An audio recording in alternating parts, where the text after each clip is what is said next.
আসসালামু আলাইকুম ওয়া রাহমাতুল্লাহি ওয়া বারাকাতুহু। শাহে মদিনা দরবারের পক্ষ থেকে সকলকে জানাই আন্তরিক মোবারকবাদ। আমি প্রতিদিনের মতো আজ একটি গুরুত্বপূর্ণ বিষয় নিয়ে আলোচনা করব, সেটি হলো সাধন ভজনের কর্মগুলোর নাম কি, পীরের সাথে কোন কোন কর্মের সাধনা করবেন, এই বিষয় নিয়ে বিস্তারিত আলোচনা। ভিডিওটি যারা দেখছেন শুরু থেকে শেষ পর্যন্ত দেখার চেষ্টা করুন। চ্যানেলটিতে যারা নতুন আছেন সাবস্ক্রাইব করে বেল আইকন বাজিয়ে পাশে থাকুন। আসুন খোলামেলা কথা বলি। প্রয়োজনে আপনার স্ক্রিনে দেওয়া নাম্বার আছে, সরাসরি দরবারে যোগাযোগ করবেন। আর দাওয়াতনামা দিচ্ছি, ওই তো ডিসেম্বর মাসের 6 তারিখ রোজ শনিবার দিবাগত রাত্র সারা রাত ব্যাপী দরবারে উরস শরীফ অনুষ্ঠিত হতে যাচ্ছে। বাংলাদেশের 64 জেলা থেকে লোক আসবে, আপনিও আসবেন ইনশাআল্লাহ। এই আলোচনার মধ্যে কিন্তু একটি শান নিহিত রয়েছে, গুরুত্বপূর্ণ একটি শান আপনারা শুনতে পারবেন। আসলে আলোচনা করা যায়। বাবা, সাধারণ ভজনের কর্মগুলো কি কি? আসলে একটা মানুষ তখনই প্রকৃত মানুষ হয় যখন সে সাধনা করে রেজামন্দি করে আল্লাহ রাসূলকে কাছে পায়, অর্থাৎ আল্লাহ রাসূলকে কাছে পেয়ে যায়। আর আল্লাহ রাসূলকে কাছে পাওয়ার জন্য তো বাবা সরাসরি আল্লাহকে কাছে পাওয়া যাবে না, নবীকে কাছে পাওয়া যাবে না, ডাইরেক্টলি কোনো কিছু হবে না। একজন গুরুর সহবতে যায়, মুর্শিদের সান্নিধ্যে যায় আপনি বায়াতে রাসূল গ্রহণ করে তারপরে কিন্তু আপনি এগুলি অর্জন করতে পারবেন। তো একজন গুরুর সান্নিধ্যে গেলে, সহবতে গেলে যে কর্মগুলি করলে আপনি আল্লাহর প্রিয় বান্দা হবেন, নিজেকে কাঠি বানাতে পারবেন, পবিত্র করতে পারবেন। 1 নাম্বার আলিফ মিমের কর্ম। নাম্বার 2 নিজেকে নিজে চেনার কর্ম। আমি কর্মগুলির নাম বলে দিচ্ছি। আপনারা জানেন যে এটা ইউটিউব একটা জগৎ, সর্বদলীয় সর্বজনের জন্য বাবা, যেটা আমার এটা ইউটিউব চ্যানেল। এই জন্য আমি খোলামেলা কথা বলি, কথা ঠিক, কিন্তু এরপরেও 16 আনার মধ্যে 15 আনাই বাকি থাকে, মাত্র 1 আনা বলা হয়। ভিতরে বহু কর্মের কথা রয়ে গেছে যেগুলি বলা যায় না, সবাই বুঝবে না। 1 নাম্বার আলিফ মিমের কর্ম করতে হবে। 2 নাম্বার নিজেকে নিজে চিনার কর্ম করতে হবে। 3 নাম্বার সিনাই সিনাই এলেম নেওয়ার গোপন কর্ম করে নিতে হবে। 3 নাম্বার নূরের দর্শনের কর্ম করতে হবে। এটি কার সাথে? অর্থাৎ স্বীয় আপন মুর্শিদের সাথে, স্বীয় আপন গুরুর সাথে, স্বীয় আপন দয়া বাবাজান কেবলার কাছ থেকে।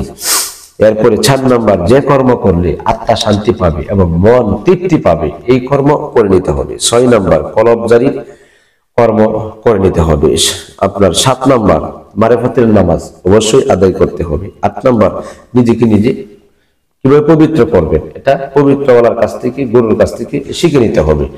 মারিফাতের ওযু, মারিফাতের গোসল, মারিফাতের রোজা, মাশরিক মাগরিবের সালাত, হুজুরি কলবের নামাজ, বিল কাবার নামাজ, অর্থাৎ তওবার নামাজ, মানে যত কিছু এখানে রয়ে গেছে। এরপরে মুরাকাবা, মুশাহাদা, মুজাহাদা, মুহাসাবা, রাবেতা, অর্থাৎ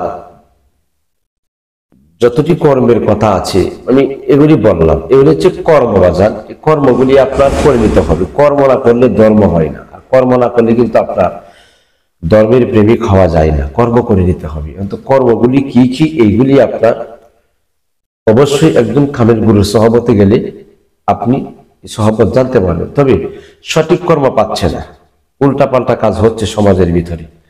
উল্টাপাল্টা কাজ দিয়ে কিন্তু আপনার জীবন চলে না, একটা মানুষ আল্লাহ রাসূল পায় না। সঠিক যেটা সঠিক কর্ম খুঁজে কোথাও পাবেন না, খুব কম। বহু পীর আছে, বহু মুর্শিদ আছে, কর্ম সঠিক জানে না, কর্ম সঠিক দেয় না।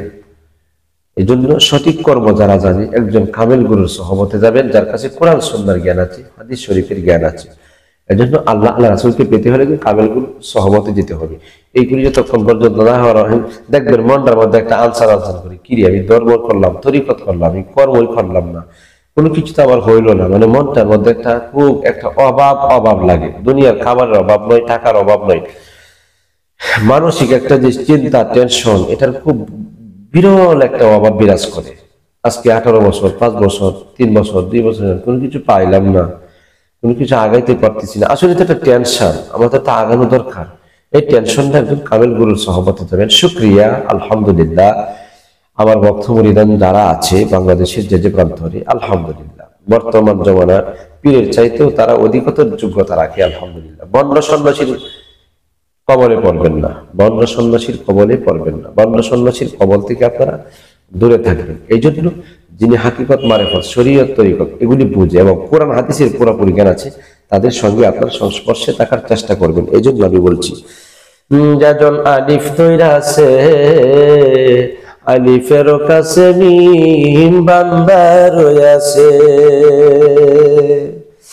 আলিফেতে আল্লাহর লীলা, লামে লামেলা, আলিফেতে আল্লাহর লীলা, লামে লামেলা।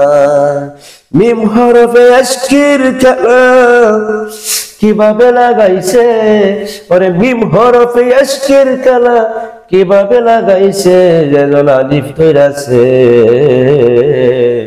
আলিফের কাছে মিম বান্দা পইরাছে, আলিফের কাছে মিম বান্দা পইরাছে। আলিফে মিম কাছে পায়া প্রেমানন্দের আছে, আলিফে মিম কাছে পায়া প্রেমানন্দে নাচে। একে দুয়ে মিল করিয়া, একে দুয়ে মিল করিয়া বাসনা ফুরাইছে, যেন আলিফে ধইরাছে, আলিফের কাছে মিম বান্দা গড়িয়াছে, আলিফের কাছে মিম বান্দা গয়াছে। সাবধানে খেলিও খেলা সঠিক কর্ম জেনে, সাবধানে খেলিবা গো খেলা সঠিক কর্ম করে।